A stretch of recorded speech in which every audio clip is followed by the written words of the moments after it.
വല്യമ്മയും അമ്മയുമാണ് ആ വീട്ടിലെ രണ്ടു മരുമക്കൾ. വല്യമ്മയുടെ കുരുട്ടു സ്വഭാവം മനസ്സിലായതുകൊണ്ടാകണം അവരുടെ അമ്മായിയമ്മയ്ക്ക് ഇളയ മരുമകളോടായിരുന്നു സ്നേഹം. എന്നുവെച്ച് വേർതിരിവ് കാണിച്ചു എന്നല്ല, ഒരിത്തിരി സ്നേഹക്കൂടുതൽ. അതുകൊണ്ടാകണം വല്യമ്മയ്ക്ക് അനുവിൻ്റെ അമ്മയോട് ഇത്രയും ദേഷ്യം തോന്നാൻ കാരണം. അതല്ലാതെ വേറെ പ്രത്യേകിച്ച് കാരണങ്ങളൊന്നും പ്രത്യക്ഷത്തിലില്ല. എന്താ ഈ കേൾക്കുന്നത്? എന്നാലും അനുവേ, നീ ഇങ്ങനെ ചെയ്യുമെന്ന് വല്യച്ഛൻ ഒട്ടും പ്രതീക്ഷിച്ചില്ല. എല്ലാവരും കൂടിയിരിക്കുമ്പോഴാണ് വല്യച്ഛൻ അനുവിനെ നോക്കി അത് പറഞ്ഞത്.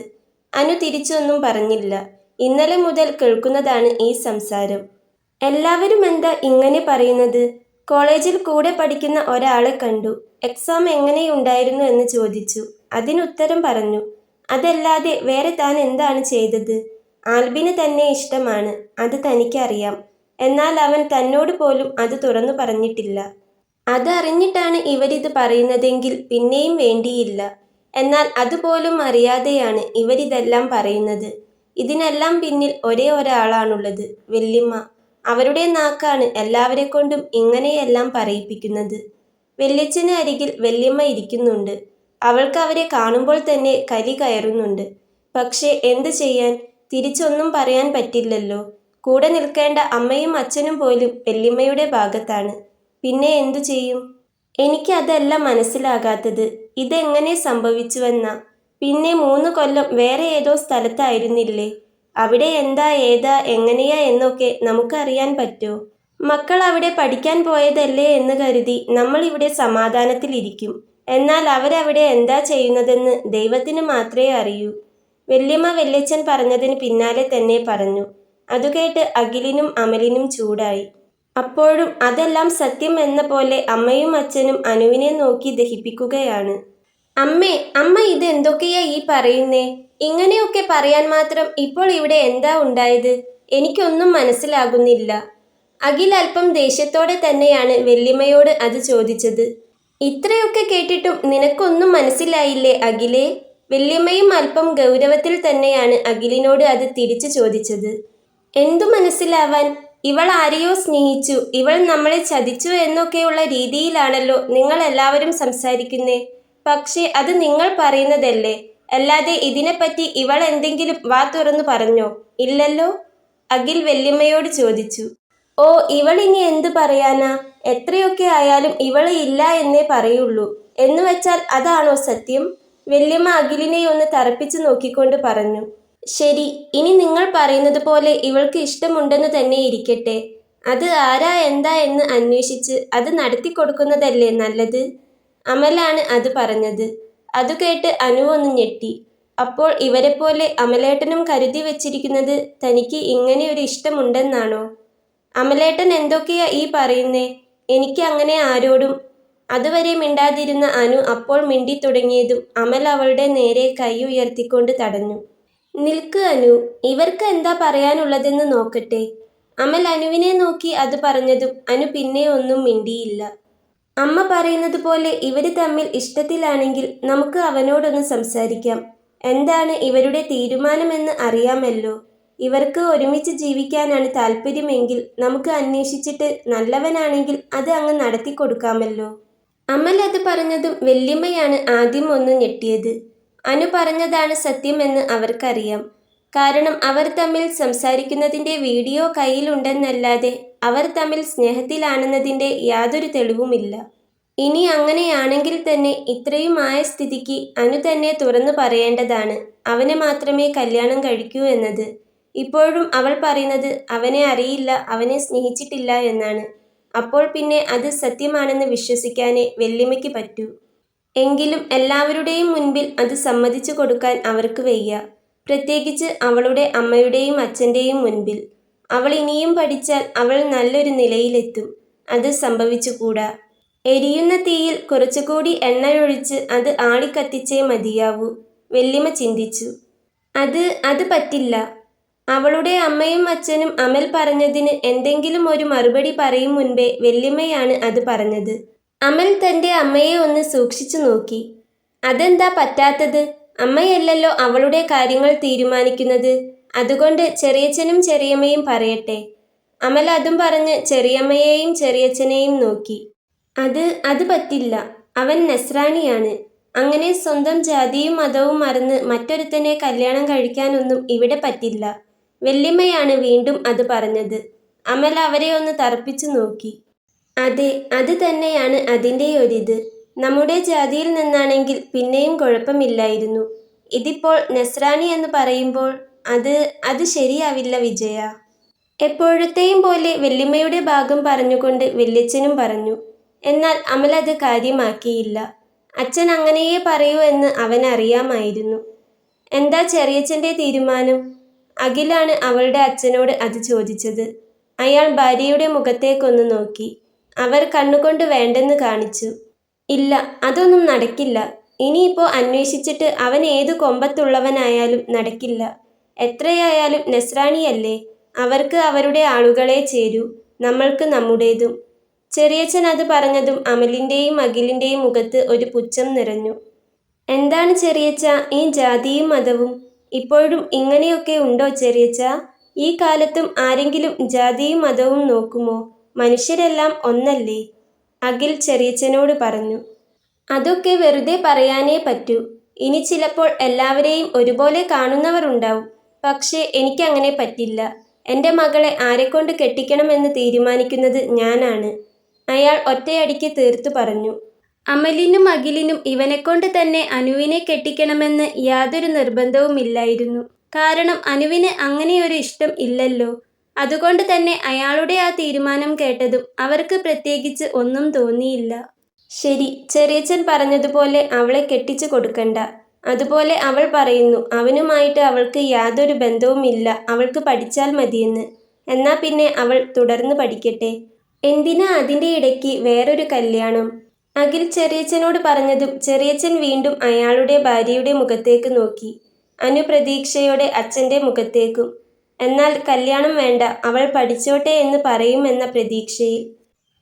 നീ ഇത് എന്തൊക്കെയാ അഖിലേ പറയുന്നേ? ഇവൾ പറയുന്നതല്ലേ ഇവർ തമ്മിൽ ഇഷ്ടത്തിലല്ലെന്ന്? അത് ഇവർ വെറുതെ പറയുന്നതാണെങ്കിലോ? പഠിച്ച് ഒരു ജോലിയൊക്കെ ആയിട്ട് അവൻ്റെ കൂടെ തന്നെ ഇറങ്ങിപ്പോകാനായിരിക്കും കണ്ടുവച്ചിരിക്കുന്നേ. അത് തന്നെയാണ് ഇവരുടെ ഉദ്ദേശം. അതിനു കൂട്ടുനിൽക്കാൻ എൻ്റെ 2 മക്കളും. ഇനി ഇവരും കൂടി അറിഞ്ഞുകൊണ്ടാണോ ഇതെന്ന എൻ്റെ ഇപ്പോഴത്തെ സംശയം. വല്യമ്മ അതുകൂടി പറഞ്ഞതും അഖിലിനും അമലിനും ചൊറിഞ്ഞു കയറി. അമ്മ ഇതെന്ത് കണ്ട ഇങ്ങനെയൊക്കെ പറയുന്നേ? അറിയാത്ത കാര്യങ്ങളെക്കുറിച്ച് വെറുതെ ഊഹിച്ചുണ്ടാക്കി പറയരുത്. ഇതൊരു പെണ്ണിൻ്റെ ജീവിതമാണ്. അമലാണ് അമ്മയോട് ദേഷ്യത്തിൽ അത് പറഞ്ഞത്. അമലേ വേണ്ട, നിങ്ങൾ ഇതെന്തിനാ ഏട്ടത്തിയുടെ മേലെ കയറുന്നത്? ഏട്ടത്തി പറഞ്ഞത് സത്യമാണെങ്കിലോ? അങ്ങനെ തന്നെയല്ല ഇവരുടെ മനസ്സിലുള്ളതെന്ന് ആരു കണ്ടു? അനുവിൻ്റെ അമ്മയാണ് അത് പറഞ്ഞത്. അതു കേട്ട് അനു അമ്മയെ ഒന്ന് നോക്കി. ഇപ്പോഴും ഒരു തരി പോലും മകളെ വിശ്വാസമില്ല. ഇത്ര കാലം അവർ തന്നെ സ്നേഹിച്ചു എന്നത് കളവായിരുന്നു എന്ന് പോലും തോന്നിപ്പോകുന്നു. അനു, നിനക്ക് അവനെ ഇഷ്ടമാണോ? നിങ്ങൾ തമ്മിൽ ഇവർ പറയുന്നത് പോലെ എന്തെങ്കിലും ബന്ധമുണ്ടോ? അഖിലാണ് അനുവിന് അരികിൽ വന്നു നിന്നുകൊണ്ട് അവളോടത് ചോദിച്ചത്. ഇല്ല ഏട്ടാ, എനിക്ക് അങ്ങനെയൊന്നുമില്ല. ഞങ്ങൾ ഒരേ ഇയറാണ്, വേറെ ഡിപ്പാർട്ട്മെൻറ്റ്. കോളേജിൽ വെച്ച് കണ്ട് പരിചയമുണ്ട്. ഹോസ്റ്റലിലേക്ക് വരുമ്പോൾ തമ്മിൽ കണ്ടപ്പോൾ എക്സാം എങ്ങനെയുണ്ടായിരുന്നു എന്നൊക്കെ ചോദിച്ചു. അതല്ലാതെ വേറെ ഒന്നുമില്ല. അത് ദേ ഇവർക്ക് ആരോ വീഡിയോ എടുത്ത് അയച്ചു കൊടുത്തു. അത് ആരാണെന്നൊക്കെ എനിക്കറിയാം. പക്ഷേ ഞാൻ ഇപ്പോൾ അതൊന്നും പറയുന്നില്ല. അവസാന വാചകം പറഞ്ഞത് വല്യമ്മയുടെ മുഖത്തേക്ക് നോക്കിയാണ്. അത് പറയുമ്പോൾ അവളുടെ ശബ്ദത്തിന് അല്പം ഗൗരവം നിറഞ്ഞു നിന്നിരുന്നു. അവളുടെ സംസാരത്തിൽ നിന്നും നോട്ടത്തിൽ നിന്നും അഖിലിനും അമലിനും മനസ്സിലായിരുന്നു അത് ആരാണ് എടുത്തതെന്നും അയച്ചു കൊടുത്തതെന്നും. ചെറിയമ്മയ്ക്ക് ആ വീഡിയോ ആരാ അയച്ചു തന്നത്? അമലാണ് അത് ചോദിച്ചത്. അത് കേട്ട് അവളുടെ അമ്മ വല്യമ്മയുടെ മുഖത്തേക്കൊന്ന് നോക്കി. അവർ പറയരുതെന്ന് കണ്ണുകൊണ്ട് കാണിക്കുന്നുണ്ട്. എന്നാൽ അത് വ്യക്തമായി കണ്ടതുകൊണ്ട് തന്നെ അമൽ വീണ്ടും ചെറിയമ്മയോട് പറഞ്ഞു. ഒരു കാര്യം പറയുമ്പോൾ എല്ലാത്തിനും അതിൻ്റേതായ വ്യക്തത ഉണ്ടായിരിക്കണം. ഒരു വീഡിയോ കിട്ടി, അത് കണ്ട് ഇവർ തമ്മിൽ ഇഷ്ടമാണെന്ന് വെറുതെ അങ്ങനെ പറഞ്ഞാൽ മതിയോ? അത് ആരാ അയച്ചു തന്നത്, എപ്പോൾ അയച്ചു തന്നു എന്നൊക്കെ അറിയണ്ടേ? അങ്ങനെയല്ലേ ചെറിയമ്മേ വേണ്ടത്? അമൽ ചെറിയമ്മയോട് പറഞ്ഞു. ചെറിയമ്മ ഒന്നും മിണ്ടാതെ നിൽക്കുകയാണ്. പറ ചെറിയമ്മേ, എൻ്റെ അമ്മയല്ലേ അത് ചെറിയമ്മയ്ക്ക് അയച്ചു തന്നത്? അവളുടെ അമ്മ ഒന്നും മിണ്ടാതെ നിൽക്കുന്നത് കണ്ട് അമൽ ചോദിച്ചു. അതു കേട്ട് അവളുടെ അമ്മയൊന്ന് ഞെട്ടി. എനിക്കറിയാം എൻ്റെ അമ്മയാണ് അത് അയച്ചു തന്നതെന്ന്. അത് ചെറിയമ്മയുടെ മുഖത്തു നിന്നും തന്നെ വ്യക്തമാണ്. പിന്നെ എൻ്റെ അമ്മയ്ക്ക് അത് ആരാ അയച്ചു കൊടുത്തതെന്നും എനിക്കറിയാം. ചെറിയമ്മ അത് കേട്ട് ഒന്നും മിണ്ടിയില്ല. അതെന്തോ ആവട്ടെ, അത് വേറെ കാര്യം. പക്ഷേ ഇവൾ പറഞ്ഞത് കേട്ടില്ലേ, ഇവൾക്ക് അവനുമായി യാതൊരു ബന്ധവുമില്ലെന്ന്. അതുകൊണ്ട് ഇവൾ പഠിക്കട്ടെ, പഠിച്ചൊരു ജോലി വാങ്ങട്ടെ, അതല്ലേ നല്ലത്. ഇത്ര ചെറുപ്പത്തിലെ കല്യാണം കഴിച്ചു കൊടുത്തിട്ട് എന്തിനാ? പല വാർത്തകളും നമ്മൾ കേൾക്കുന്നില്ലേ. ഒരു ജോലി ഉണ്ടെങ്കിൽ ഇവൾക്ക് തന്നെ ഒരു ധൈര്യമാണത്. ഇവൻ അങ്ങനെ പലതും പറയും അനി. നാളെ ഇവൾ ആരുടെയെങ്കിലും കൂടെ ഇറങ്ങിപ്പോയാലോ, ഇവൾക്ക് എന്തേലും സംഭവിച്ചാലോ, ഞങ്ങൾക്കോ ഈ പറയുന്ന ഇവന്മാർക്കോ ഒന്നും സംഭവിക്കാനില്ല. നഷ്ടം മുഴുവൻ നിങ്ങൾക്കായിരിക്കും. അമൽ പറഞ്ഞു നിർത്താൻ നേരമില്ലാതെ വല്യമ്മ ഇടയിൽ കയറി പറഞ്ഞു. അതുകൂടി ആയതും അവളുടെ അമ്മയ്ക്ക് ആകെ ആദിയും വെപ്രാളവുമായി. അമൽ തൻ്റെ അമ്മയെ ഒന്ന് തറപ്പിച്ചു നോക്കി. അനു അന്ന് ടെൻഷൻ അടിച്ചത് ശരിയാണ്. അമ്മ രണ്ടും കൽപ്പിച്ച് ഇറങ്ങിയിരിക്കുകയാണ്. ചെറിയമ്മേ, അമ്മ അങ്ങനെ പലതും പറയും. അവൾ ഞങ്ങളുടെ അനിയത്തിയല്ലേ, അവൾക്ക് എന്തേലും സംഭവിച്ചാൽ ഞങ്ങൾക്കൊന്നുമില്ലെന്നാണോ? അമൽ പറഞ്ഞു തുടങ്ങിയതും ചെറിയമ്മ അവനെ തടഞ്ഞു. മതി അമലെ, ഇനി ഒന്നും പറയണ്ട. ഏട്ടത്തി പറഞ്ഞത് കേട്ടില്ലേ. നാളെ ഇവൾക്ക് എന്തെങ്കിലും സംഭവിച്ചാലും നിങ്ങൾക്ക് ആർക്കും ഒരു കുഴപ്പവുമില്ല. അതുകൊണ്ട് ദയവ് ചെയ്ത് ഈ കാര്യത്തിൽ ഇനി ഒരു അഭിപ്രായവും പറഞ്ഞ് ആരും വരരുത്. ഇവളുടെ കല്യാണം എത്രയും വേഗം നടത്തണം അല്ലേ വിജയേട്ടാ? അനുവിൻ്റെ അമ്മ അതും പറഞ്ഞുകൊണ്ട് അവളുടെ അച്ഛനെ ഒന്ന് നോക്കി. നിങ്ങൾക്ക് എന്താ ഒന്നും പറയാനില്ലേ? അമ്മ അച്ഛൻ്റെ തോളിൽ കൈവച്ചുകൊണ്ട് ചോദിച്ചു. അയാൾ ആ ചോദ്യം കേട്ട് ആദ്യം നോക്കിയത് തൻ്റെ ഏട്ടൻ്റെ മുഖത്തേക്കാണ്. അപ്പോഴും അനുവിൻ്റെ മുഖത്തേക്ക് അയാളൊന്ന് നോക്കിയത് പോലുമില്ല. നോക്കിയിരുന്നെങ്കിൽ അനുവിൻ്റെ ദയനീയമായ മുഖം അയാൾ കണ്ടേനെ. അനി പറയുന്നതിലും കാര്യമുണ്ട് വിജയ. 21 ആകാനായില്ലേ. അവളുടെ കല്യാണം എത്രയും വേഗം നടത്തുന്നത് തന്നെയാണ് നല്ലത്. വല്യച്ഛൻ പിന്നെ എപ്പോഴും വല്യമ്മയുടെ ഭാഗമാണല്ലോ. അതുകൊണ്ട് തന്നെ അയാൾ എപ്പോഴത്തെയും പോലെ വല്യമ്മ പറയുന്നതിൽ നിന്നും മാറ്റമില്ലാതെ അത് തന്നെ പറഞ്ഞു. എല്ലാം കേട്ട് അമലിനും അഖിലിനും ദേഷ്യം വരുന്നുണ്ടായിരുന്നു. ഇപ്പോഴും മകളെക്കുറിച്ച് ആലോചിക്കാത്ത അച്ഛനും അമ്മയും. അല്ലെങ്കിൽ ഈ കാലത്ത് എന്തൊക്കെ കേൾക്കുന്നു. എന്നിട്ടും തൻ്റെ അമ്മയോടും അച്ഛനോടും പോലും അവർക്ക് ദേഷ്യം തോന്നിപ്പോയി. അവർ അനുവിൻ്റെ മുഖത്തേക്കൊന്ന് നോക്കി. പുറത്തേക്ക് ശബ്ദം വരുന്നില്ല എന്നേയുള്ളൂ. അവൾ കരയുകയാണ്. അവളുടെ അവസ്ഥ കണ്ട് അവർക്ക് അവളോട് വല്ലാത്ത അലിവ് തോന്നി. എനിക്കും ഇത് തന്നെയാ പറയാനുള്ളത്. എത്രയും വേഗം ഇവളുടെ കല്യാണം നടത്തും. പിന്നെ പഠിക്കണമെന്നുള്ളത് അതൊക്കെ അവൻ പഠിപ്പിച്ചോളും. പഠിപ്പിക്കാൻ ഇഷ്ടമുള്ള ഒരാളെക്കൊണ്ട് കല്യാണം കഴിപ്പിച്ചാൽ ആ പ്രശ്നവും തീർന്നില്ലേ. അതാണ് എൻ്റെ തീരുമാനം. അതുകൊണ്ട് ഇനി ഇവളുടെ കാര്യത്തിൽ ആരും അഭിപ്രായം പറയാൻ വരണ്ട. അവളുടെ അച്ഛൻ തീർത്തു പറഞ്ഞു. ശരി, ഞങ്ങൾ അഭിപ്രായം പറയാൻ വരുന്നില്ല. പക്ഷേ അനുവിൻ്റെ ജീവിതമല്ലേ, അവൾക്ക് എന്താ പറയാനുള്ളതെന്ന് കേൾക്കണ്ടേ? ചെറിയച്ഛനും ചെറിയമ്മയും അങ്ങനെയൊക്കെ പറഞ്ഞിട്ടും എന്തോ അമൽ വീണ്ടും ചോദിച്ചു. അനുവിൻ്റെ ദയനീയമായ മുഖമായിരുന്നു അവൻ്റെ മനസ്സിലപ്പോൾ. തൻ്റെ അമ്മയും അച്ഛനും പോലും തന്നെ മനസ്സിലാക്കുന്നില്ല. ഇനി ഈ കാര്യത്തിൽ ഇടപെടരുതെന്ന് ശക്തമായി പറഞ്ഞിട്ടും വീണ്ടും വീണ്ടും തനിക്കു വേണ്ടി യാചിക്കുന്ന ഏട്ടന്മാരെ കാണുമ്പോൾ അനുവിന് വല്ലാത്ത സങ്കടം തോന്നി. അവളോട് എന്ത് ചോദിക്കാനാ? ചോദിച്ചാലും ഈ പറഞ്ഞത് തന്നെ അവൾ പറയുള്ളൂ. ഇനി എന്തെങ്കിലും കാരണം പറഞ്ഞ് അവൾ ഈ കല്യാണത്തിന് സമ്മതിക്കാതെ നിന്നാൽ ദേ അവളെയും കൊല്ലും, ആ നിൽക്കുന്ന ചെറുക്കനെയും കൊല്ലും. എന്നിട്ട് ഇവളും ഞാനും അങ്ങ് ചാവും. അമ്മയെയും അച്ഛനെയും കൂടപ്പിറപ്പിനെയും എല്ലാം കൊന്നിട്ടും ഇവൾക്ക് അവൻ്റെ കൂടെ ജീവിക്കണമെന്നാണെങ്കിൽ അവൾ ജീവിച്ചോട്ടെ. അവളുടെ അച്ഛൻ അത് പറഞ്ഞത് വളരെ ശബ്ദമുയർത്തിയായിരുന്നു. അതുകേട്ട് വാതിൽക്കൽ നിൽക്കുന്ന അപ്പു ഒന്ന് പേടിച്ചു. അവൻ്റെ ആ ഞെട്ടലും കണ്ണിലെ പേടിയും അനു വ്യക്തമായി കണ്ടിരുന്നു. തന്നോടുള്ള വാശിക്ക് വേണമെങ്കിൽ അവർ അതും ചെയ്യും. അപ്പു, അവൻ കുഞ്ഞല്ലേ. ഒന്നും അറിയാത്ത അവനെ മരണത്തിന് വിട്ടുകൊടുക്കാൻ തനിക്ക് കഴിയുമോ? ഇല്ല, ഒരിക്കലുമില്ല. ചെറിയച്ഛൻ ഇതെന്ത് ഭ്രാന്താ ഈ പറയുന്നേ? ഇങ്ങനെയൊക്കെ പറയാൻ മാത്രം ഇവൾ എന്ത് തെറ്റാ ചെയ്തേ? വെറുതെ ഓരോരുത്തർ പറയുന്നേ കേട്ട് ഓരോന്ന് ചെയ്താ സ്വന്തം കുടുംബം തന്നെ നശിക്കുള്ളൂ. കുറച്ചു നേരമായി ഒന്നും മിണ്ടാതെ നിന്ന അഖിലാണ് അത് പറഞ്ഞത്. പറയുമ്പോൾ തൻ്റെ അമ്മയെ ഒന്ന് തറപ്പിച്ചു നോക്കാനും അഖിൽ മറന്നിരുന്നില്ല. വല്യമ്മ അവൻ്റെ നോട്ടം കണ്ടിട്ടും കണ്ടില്ലെന്ന് നടിച്ചു. വേണ്ട അഖിലേട്ടാ, ഇനിയൊന്നും പറയണ്ട. എനിക്ക് കല്യാണത്തിന് സമ്മതമാണ്. ഇവരാരെ വേണമെങ്കിലും കണ്ടുപിടിച്ചോട്ടെ. ആരെ വേണമെങ്കിലും ഞാൻ കല്യാണം കഴിച്ചോളാം. എനിക്ക് ഒരേ ഒരു സങ്കടമേ ഉള്ളൂ. ഇത്രയൊക്കെ പറഞ്ഞിട്ടും ഇവർക്കെന്നെ മനസ്സിലാക്കാൻ പറ്റുന്നില്ലല്ലോ എന്ന്. ഇവര് പറയുന്നത് പോലെ ഞാൻ ആരെയും സ്നേഹിച്ചിട്ടില്ല. അതുകൊണ്ട് തന്നെ ആരെയും മറന്നിട്ട് ഒരു ജീവിതം തുടങ്ങേണ്ട ബുദ്ധിമുട്ടുമില്ല. പക്ഷേ പഠിക്കണം, പഠിച്ചൊരു ജോലി വാങ്ങണം, സ്വന്തം കാലിൽ നിൽക്കണം. എന്നിട്ടൊക്കെ മതി കല്യാണം എന്നൊരു തീരുമാനം പണ്ടെങ്ങോ എടുത്തിരുന്നു. അതായിരുന്നു ആഗ്രഹം. അത് നടക്കില്ലല്ലോ എന്ന സങ്കടം മാത്രമേയുള്ളൂ. എനിക്ക് വേണ്ടി ഇനിയും നാണം കെട്ട് ഇവരോട് സംസാരിക്കേണ്ട. എൻ്റെ അമ്മയ്ക്കും അച്ഛനും എന്നോട് സ്നേഹമൊന്നുമില്ല. അങ്ങനെയുണ്ടെന്ന് ഞാൻ വെറുതെ വിശ്വസിച്ചു പോയി. നിങ്ങൾ എന്നോട് കാണിച്ച സ്നേഹമുണ്ടല്ലോ, നിങ്ങളെങ്കിലും എന്നെ മനസ്സിലാക്കിയല്ലോ, എന്നെ വിശ്വസിച്ചല്ലോ എന്ന ഒരു സമാധാനവും ആശ്വാസവും ഉണ്ട്. അത് മതി, അതുമാത്രം മതി. എന്നോടുള്ള വാശിക്ക് ഒന്നും അറിയാത്ത അപ്പുവിനെ വരെ കൊന്നുകളയുമെന്ന് പറഞ്ഞ ഇവരോട് എനിക്ക് ഇനി ഒന്നും പറയാനില്ല. ഇവരുടെയൊക്കെ ആഗ്രഹം നടക്കട്ടെ, ഞാൻ എല്ലാത്തിനും നിന്നു കൊടുത്തോളാം. അതും പറഞ്ഞ് അനു അകത്തേക്ക് കയറിപ്പോയി. അവളുടെ കണ്ണുകൾ നിറഞ്ഞൊഴുകുന്നുണ്ടായിരുന്നു. അവൾക്ക് പിറകെ തന്നെ അപ്പുവും അകത്തേക്ക് പോയി. ഇനി യാതൊരു കാര്യത്തിനും അഭിപ്രായം പറയാൻ വരണ്ട എന്നല്ലേ പറഞ്ഞത്? അതുകൊണ്ട് ഇനി നിങ്ങൾ തന്നെ തീരുമാനിച്ചോളൂ. മനസ്സില്ലാ മനസ്സോടെ അവൾ നിൽക്കുന്നത് പോലെ ഞങ്ങളും നിന്ന് തരാം.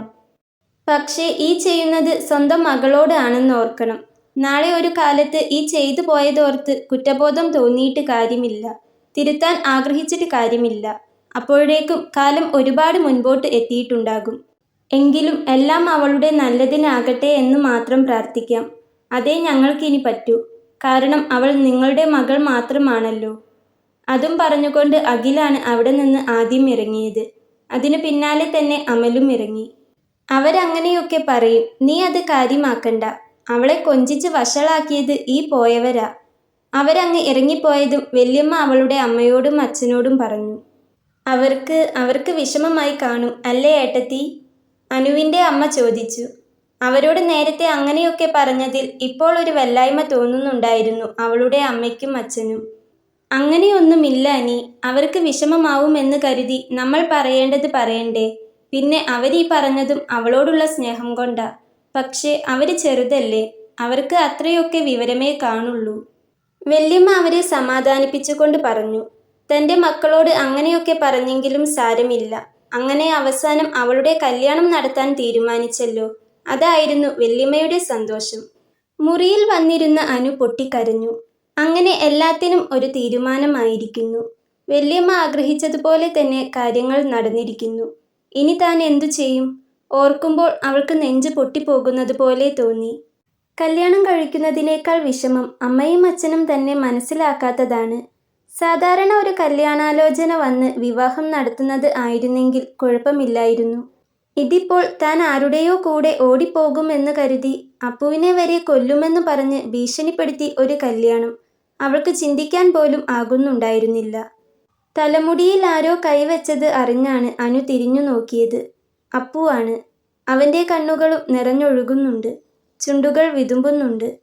എന്നെ കൊല്ലുമെന്ന് പറഞ്ഞതുകൊണ്ടാണോ ചേച്ചി കല്യാണത്തിന് സമ്മതിച്ചേ? അപ്പു കരഞ്ഞുകൊണ്ട് തന്നെ അവളോട് ചോദിച്ചു. അനുവിന് ഒന്നും പറയാൻ കഴിഞ്ഞില്ല. അവൾ അപ്പുവിനെ ചേർത്ത് പിടിച്ചു കരഞ്ഞു. അല്പസമയം കഴിഞ്ഞതും അവൾ അപ്പുവിനെ തന്നിൽ നിന്നും പതിയെ അടർത്തി മാറ്റി. മോൻ ചെല്ല്, ചെന്നിട്ട് എന്തെങ്കിലും പഠിക്കാനുണ്ടെങ്കിൽ എടുത്തു പഠിക്ക്, ഇല്ലെങ്കിൽ ചെന്ന് കളിക്ക്.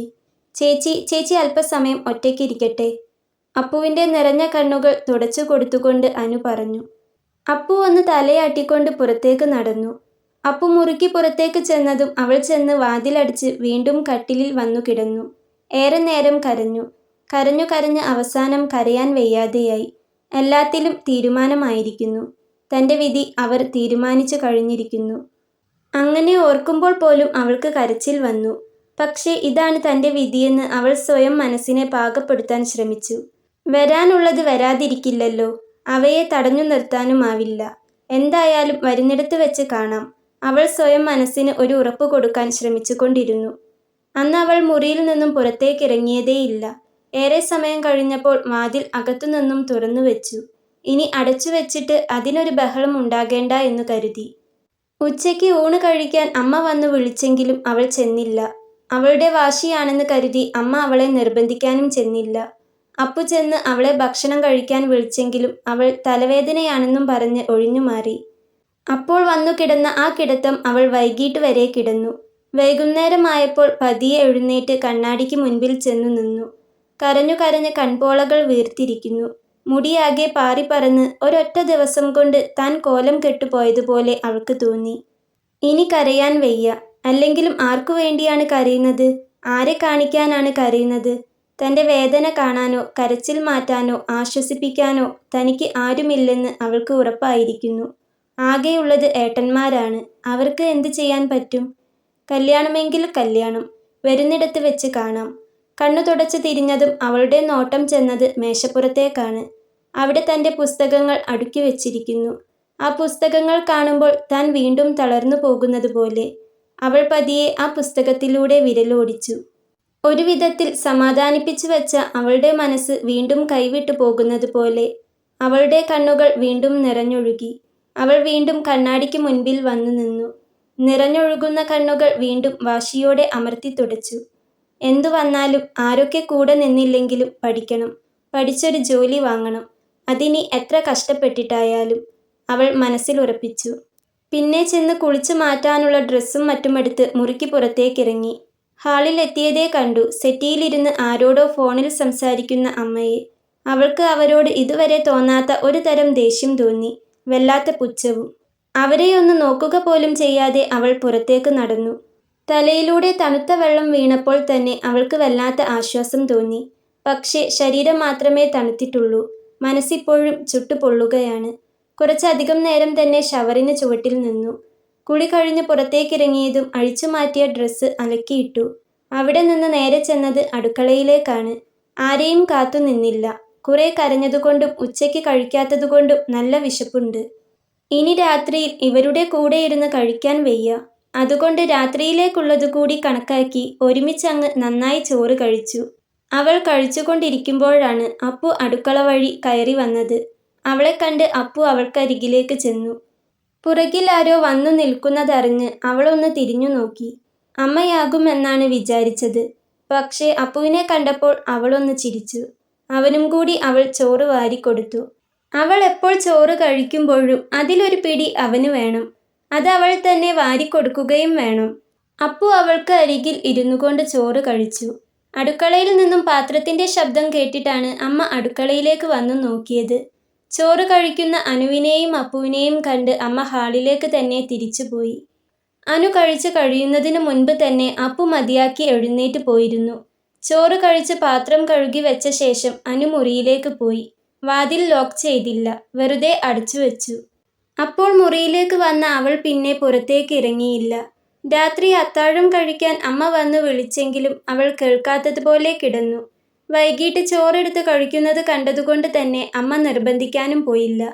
വൈകുന്നേരം ഊണ് കഴിച്ച് മുറിയിലെത്തിയ അനു അവളുടെ ഫോണിനായി അവിടെയൊക്കെ തിരഞ്ഞു. മുറിയിൽ ഒരിടത്തും ഇല്ലെന്ന് അറിഞ്ഞതും ഇനി ഒരിടത്തും തിരഞ്ഞിട്ട് കാര്യമില്ലെന്ന് അവൾക്ക് മനസ്സിലായി. കുറച്ചു മുൻപ് കുളിക്കാൻ പോകുന്നത് വരെ മേശപ്പുറത്തുണ്ടായിരുന്ന ഫോണാണ്. അത് ഉറപ്പാണ്. അപ്പോൾ ഇപ്പോഴത് കാണാതെയാകണമെങ്കിൽ അത് ചെയ്തത് അമ്മ തന്നെയായിരിക്കും. അവൾക്ക് ആകെ വല്ലാതെയായി. എങ്കിലും അവൾ അമ്മയോട് ഫോണിനെ പറ്റി ഒന്നും ചോദിച്ചില്ല. ചോദിക്കാൻ തോന്നിയില്ല എന്നതാണ് സത്യം. താൻ ആൽബിനെ വിളിക്കുമെന്ന് കരുതിയിട്ടല്ലേ അമ്മ ഫോണെടുത്ത് മാറ്റിയത്. അതുകൊണ്ട് അമ്മയുടെ വിശ്വാസം പോലെ തന്നെ ആകട്ടെ എന്ന് അവളും കരുതി. അങ്ങനെ അന്നത്തെ ദിവസം കടന്നുപോയി. ആ മോളെ, സുഖമാണോ? അനുവിൻ്റെ ഫോണ് കംപ്ലൈൻ്റ് ആണ്, നന്നാക്കാൻ കൊടുത്തതാ. ഞാൻ അനുവിന് കൊടുക്കാം. തൻ്റെ അരികിൽ വന്നു നിന്നുകൊണ്ടാണ് അമ്മയുടെ സംസാരം.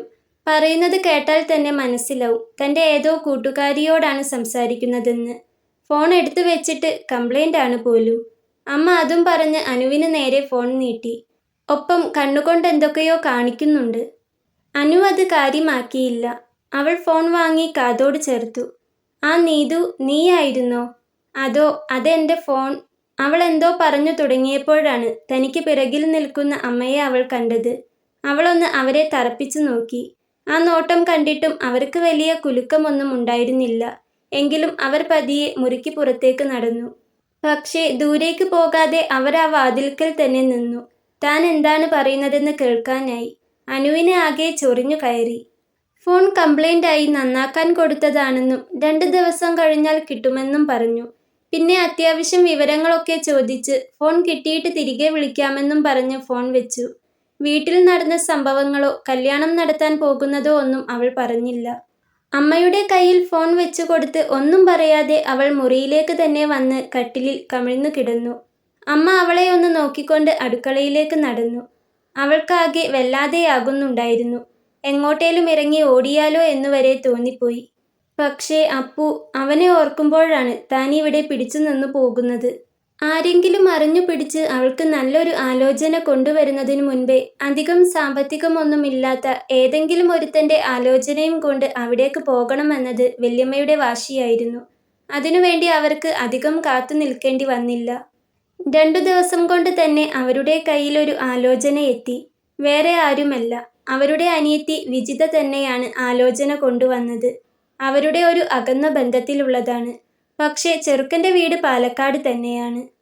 വലിയ സാമ്പത്തികം ഒന്നുമില്ല. കൂടാതെ കുറച്ചധികം കടബാധ്യതയുമുണ്ട്. അവൻ്റെ അമ്മയാണെങ്കിൽ അല്പം മുരട്ടു സ്വഭാവമാണ്. പിന്നെ ചെക്കന് ഒരു ചേച്ചിയാണുള്ളത്. അവളെ കെട്ടിച്ചയച്ചു. എങ്കിലും ഏതു സമയവും ഇവിടെ തന്നെയാണ് ഉണ്ടാകാറ്. ഇങ്ങനെയൊക്കെ നോക്കുമ്പോൾ ഇവൻ്റെ ആലോചനയും കൊണ്ടുപോയാൽ അനുവിൻ്റെ വീട്ടുകാർ സമ്മതിക്കില്ലെന്ന് വല്യമ്മയ്ക്ക് ഉറപ്പായിരുന്നു. പക്ഷെ അവർ സമ്മതിക്കും. അതിന് കാരണം ചെറുക്കന് ഗവൺമെൻറ് ജോലിയാണ്. പിന്നെ ഈ കടബാധ്യതയും അവൻ്റെ വീട്ടിലെ സാഹചര്യവും ഒന്നും പറയാതിരുന്നാൽ മതിയല്ലോ. ഇനി അന്വേഷിച്ചാലും നാട്ടുകാർ ഇതൊന്നും പറഞ്ഞു കൊടുക്കാനും പോകുന്നില്ല. കാരണം ചെക്കന് ഗവൺമെൻറ് ജോലി ആയതുകൊണ്ട് തന്നെ നല്ല പൈസയാണെന്നാണ് ആളുകളുടെ വിചാരം. പിന്നെ അവൻ്റെ അമ്മയുടെയും ചേച്ചിയുടെയും സ്വഭാവം അത് രഹസ്യമായി അറിഞ്ഞതാണ്. അത് നമ്മൾ പറഞ്ഞെങ്കിൽ മാത്രമേ അനുവിൻ്റെ വീട്ടുകാർ അറിയുകയുള്ളൂ. ഇതെല്ലാം പറഞ്ഞാൽ അനുവിൻ്റെ അമ്മയും അച്ഛനും ഒരിക്കലും ഈ വിവാഹത്തിന് സമ്മതിച്ചില്ല എന്നു വരും. അതുകൊണ്ട് ഇതൊന്നും പറയണ്ട. ചെറുക്കന് ഗവൺമെൻറ് ജോലിയാണ്. പിന്നെ കുടിയില്ല, വലിയില്ല, മറ്റ് വേണ്ടാത്ത സ്വഭാവങ്ങൾ ഒന്നുമില്ല. പോരാത്തതിന് നല്ല തങ്കം പോലെയുള്ള അമ്മയും ചേച്ചിയും. മതി, ഇത്രയൊക്കെ പറഞ്ഞാൽ മതി. ഇതിൽ തന്നെ അവർ വീഴും. ഇല്ലെങ്കിൽ വീഴ്ത്താനുള്ള വഴിയും എനിക്കറിയാം. വല്യമ്മ അത് മനസ്സിൽ ഉറപ്പിച്ചിരുന്നു. ഈ വിവാഹാലോചനയുടെ വിവരം കിട്ടിയ ഉടൻ തന്നെ അവർ അനുവിൻ്റെ വീട്ടിലേക്ക് ചെന്നു. കാര്യങ്ങൾ പറഞ്ഞതും അനുവിൻ്റെ അമ്മയ്ക്ക് താല്പര്യം തോന്നി. കാരണം ചെക്കന് ഗവൺമെൻറ് ജോലിയാണ്.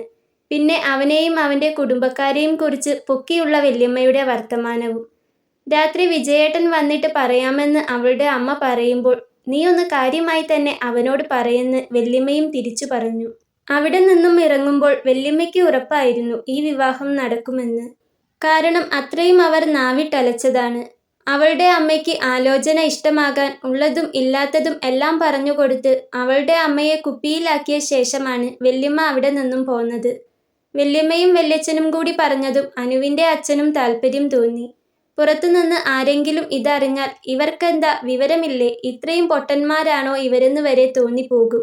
ഒരു ഏട്ടനും ഏട്ടത്തിയും. അവർ പറയുന്നതാണ് ഇവർക്ക് വേദവാക്യം.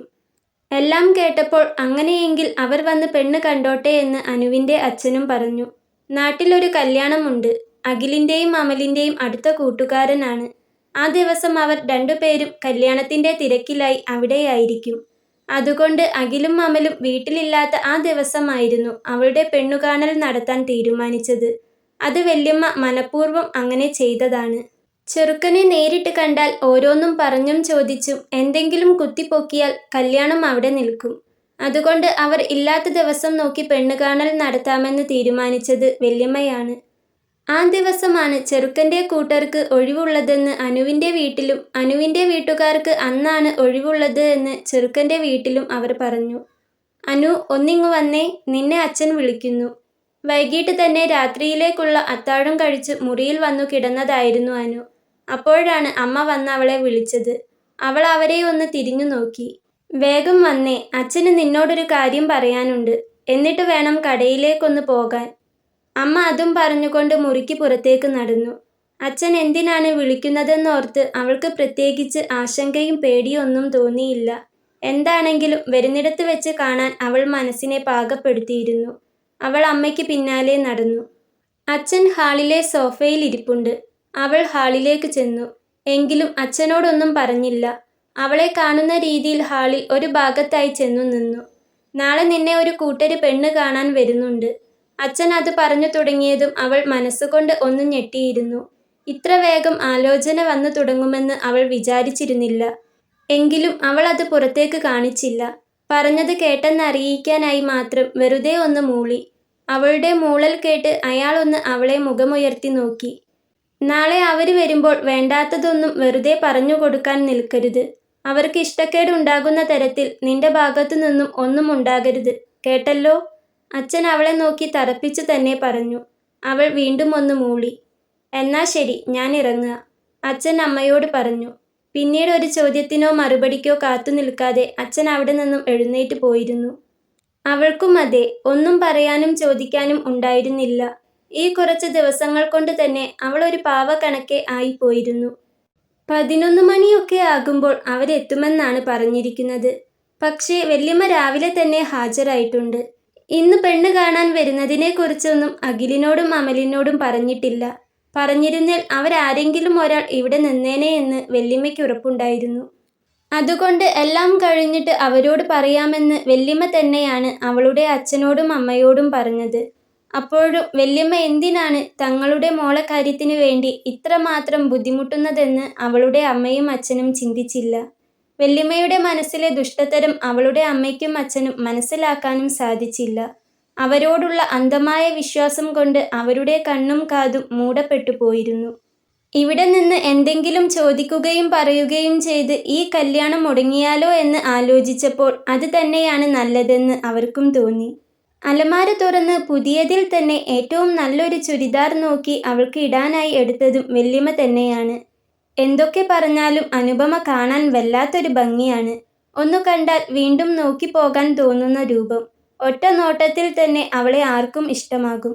അപ്പോൾ ഒന്ന് ഒരുങ്ങുക കൂടി ചെയ്താൽ ഇവളെ തന്നെ മതിയെന്ന് അവനും അവൻ്റെ വീട്ടുകാരും പറയും. അങ്ങനെ പറയിപ്പിക്കാൻ വേണ്ടി കൂടി തന്നെയായിരുന്നു ഏറ്റവും നല്ല വസ്ത്രം നോക്കി വല്യമ്മ അലമാരയിൽ നിന്നും എടുത്തത്. അനു കുളിക്കാൻ പോയ സമയത്തായിരുന്നു വല്യമ്മ അവളുടെ മുറിയിൽ കയറി വസ്ത്രം എടുത്തത്. അതുകൊണ്ട് തന്നെ അനു അതൊന്നും അറിഞ്ഞതുമില്ല. അനു കുളി കഴിഞ്ഞ് അടുക്കള വഴിയാണ് അകത്തേക്ക് കയറിയത്. അകത്തേക്ക് വരുമ്പോൾ തന്നെ കണ്ടത് അമ്മയും വല്യമ്മയും നിന്ന് സംസാരിക്കുന്നതാണ്. അവൾക്ക് കാലിൻ്റെ അടിയിൽ നിന്നും അരിച്ചു കയറി. രണ്ടു നല്ല വർത്തമാനം അവരുടെ മുഖം നോക്കി പറയണമെന്ന് അവൾക്കുണ്ടായിരുന്നു. എങ്കിലും എന്തോ ഒന്ന് അവളെ പിന്നോട്ട് വലിച്ചു. ഒന്നും പറഞ്ഞിട്ട് കാര്യമില്ല, തൻ്റെ വിധി ഇതാണ്, അവൾ സ്വയം പറഞ്ഞു. അനു, നിനക്ക് ഇടാനുള്ള വസ്ത്രം മുറിയിൽ മേശപ്പുറത്ത് വെച്ചിട്ടുണ്ട്, അതിട്ടാൽ മതി.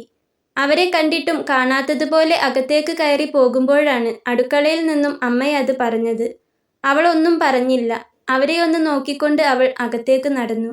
മുറിയിലെത്തിയതും നോട്ടം നേരെ ചെന്നത് മേശപ്പുറത്തേക്കാണ്. കഴിഞ്ഞ ലീവിന് വന്നപ്പോൾ എടുത്ത ചുരിദാറാണത്. അന്ന് കുടുംബത്തിൽ ഒരു കല്യാണം ഉണ്ടായിരുന്നു. ആ കല്യാണത്തിന് അത് ഇട്ടപ്പോൾ എല്ലാവരും പറഞ്ഞിരുന്നു നല്ല ഭംഗിയുണ്ട്, നന്നായിട്ടുണ്ടെന്ന്. അന്നത് കേട്ടപ്പോൾ ഒത്തിരി സന്തോഷം തോന്നിയിരുന്നു.